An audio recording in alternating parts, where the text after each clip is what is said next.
พี่น้องจงหู้ไว้คนเฮาบ่ได้แพ้เพราะล้มแต่แพ้เพราะยอมแพ้ต่างหาก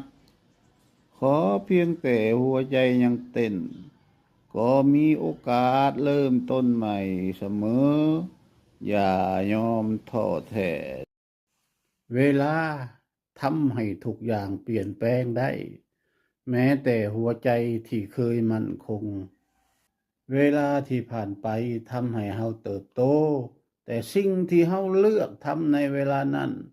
ต่างหากที่กำหนดชีวิตเฮาเวลาแม่นสิ่งเดียวที่เฮาทุกคนมีเหมือนกันแต่ใช้เวลาบ่เหมือนกันแต่ละคนเจ้าอย่าปล่อยให้เวลาเดินไปอย่างบ่มีจุดหมายเด้อเพราะชีวิตมีค่าเกินกว่าจะใช้เวลาไปเปล่า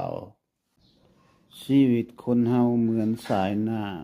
ำไหลผ่านกาลเวลาบ่ย้อนกลับมาอย่ามัวโศกเศร้าในอดีตแต่จงใช้ปัจจุบันให้คุ้มค่า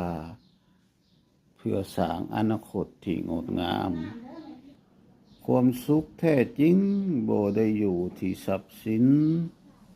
แต่อยู่ที่จิตใจเฮาสงบเย็นและพอใจในสิ่งที่มีแม้มันจะเรียบง่ายแต่เปี่ยมล้นโดยความหมายเมื่อท้องผ้ามืดครึ้มบ่แม่นความทุกข์ที่ถาวรเด้อทุกปัญหามีวันคลี่คลายเหมือนผ้าที่มีผลแล้วสุดท้ายก็ต้องพบแสงแดดอุ่นๆอีกครั้งคนที่ยิ่งใหญ่บ่แม่นคนที่ล้มแล้วบ่เคยเจ็บปวดแต่คือคนที่ลุกขึ้นยืนใหม่ได้ถึงแม้นหัวใจจะแตกสลายก็ยังมีพลังสู้ต่ออยู่ความล้มเหลวบ่เคยฆ่าความพันมีแต่ใจเฮาที่หยุดสู้เท่านั้น